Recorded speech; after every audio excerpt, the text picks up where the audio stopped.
कुबेर का घर। वह साधु विचित्र स्वभाव का था। वह बोलता कम था।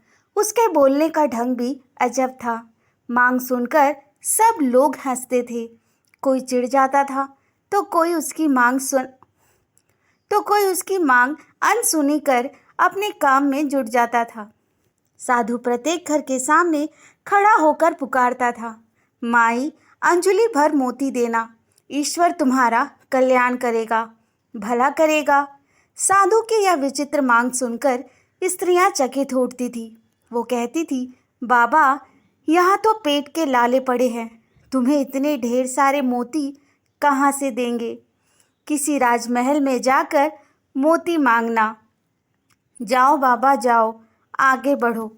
साधु को खाली हाथ गांव छोड़ता देख एक बुढ़िया को उस पर दया आई। बुढ़िया ने साधु को पास बुलाया। उसकी हथेली पे एक नन्हा सा मोती रखकर वह बोली, साधु महाराज, मेरे पास अंजलि भर मोती तो नहीं है, नाक की नथनी टूटी है तो उसमें से एक मोती मिला है। मैंने इसे संभाल कर रखा था। यह मोती ले लो, अपने पास एक मोती है, ऐसा मेरे मन को गर्व तो नहीं होगा, इसलिए तुम्हें सौंप रही हूँ। कृपया कर इसे स्वीकार करना। हमारे गांव से खाली हाथ मत जाना। बुढ़िया ने हाथ में नन्हा सा मोती देखकर साधु हंसने लगा। उसने कहा, माताजी, ये छोटा सा मोती मैं अपनी फटी झोली में कहाँ रखूं? इसे अपने पास ही रखना। ऐसा कहकर साधु उस गांव के बाहर निकल पड़ा। दूसरे गांव में आकर साधु प्रत्येक घर के सामने खड़ा हो पुकारने लगा, माताजी, प्याली भर मोती देना, ईश्वर तुम्हारा कल्याण करेगा। साधु की यह विचित्र मांग सुनकर वहां की स्त्रियां भी अचंभित हो उठी। वहां भी साधु को प्याली भर मोती नहीं मिले। अंत में निराश होकर वह वहां से खाली हाथ जाने लगा। उस गांव के एक छोर में किसान का एक ही घर था। वहां मोती मांगने की चाह उसे घर के सामने ले आई। माताजी, प्याली भर मोती देना, ईश्वर तुम्हारा भला करेगा, साधु ने पुकार दी। किसान सहसा बाहर आया।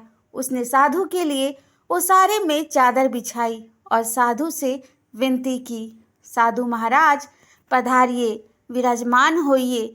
किसान ने साधु को प्रणाम किया और मुड़कर पत्नी को आवाज दी, लक्ष्मी, बाहर साधु जी आए हैं, इनके दर्शन लेना। किसान की पत्नी तुरंत बाहर आई।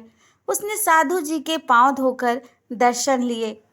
देख लक्ष्मी, साधु जी बहुत भूखे हैं, इनके भोजन की तुरंत व्यवस्था करना।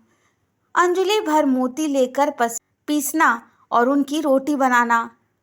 तब तक मैं मोतियों की गागर लेकर आता हूँ। ऐसा कहकर वह किसान खाली गागर लेकर घर से बाहर निकला। कुछ समय पश्चात किसान लौट आया। तब तक लक्ष्मी ने भोजन बनाकर तैयार रखा था। साधु पेट भर भोजन किया। वह बहुत खुश हुआ। उसने हंसकर किसान से कहा, बहुत दिनों बाद कुबेर के घर का भोजन मिला है, मैं बहुत खुश हूँ। अब तुम्हारी याद आती रहे, इसलिए मुझे कान भर मोती देना। मैं तुम्हें दंपत्ति को सदैव याद रखूंगा। उस पर किसान ने हंसकर कहा, साधु महाराज, मैं अनपढ़ किसान आपको कान भर मोती कैसे दे सकता हूँ? आप ज्ञान संपन्न हैं, इस कारण हम दोनों आपसे कान भर मोती की अपेक्षा रखते हैं। साधु ने आंखें भींच कर कहा, नहीं किसान राजा, तुम अनपढ़ नहीं हो, तुम तो विद्वान हो, इस कारण तुम मेरी इच्छा पूरी करने में सक्षम रहे। मेरी विचित्र मांग पूरी करने तक मैं हमेशा भूखा प्यासा हूँ। जब तुम जैसा कोई कुबेर मिल जाता तो पेट भर भोजन कर लेता हूँ। साधु ने किसान की ओर देखा। जो फसल के दाने, पानी के बूंदों, उपदेश के शब्दों की मोती समझता है, वही मेरी दृष्टि में सच्चा कुबेर है। मैं वहाँ पेट भरकर भोजन करता हूँ, फिर वह भोजन दाल रोटी हो या चटनी रोटी, खुशी होकर नमक उसमें स्वाद भर लेता हूँ। प्रशंसा से नमक उसमें स्वाद भर देता है। जहाँ अतिथि का वास है वहाँ मुझे भोजन अवश्य मिल जाता है। अच्छा, अब मुझे चलने की अनुमति देना, ईश्वर तुम्हारा कल्याण करे। किसान दंपत्ति को आशीर्वाद देकर साधु आगे चल पड़ा। तो दोस्तों, आज की ये कहानी कैसी लगी कमेंट बॉक्स में ज़रूर बताएं और हाँ, मेरे चैनल को लाइक शेयर सब्सक्राइब करना ना भूलें। धन्यवाद।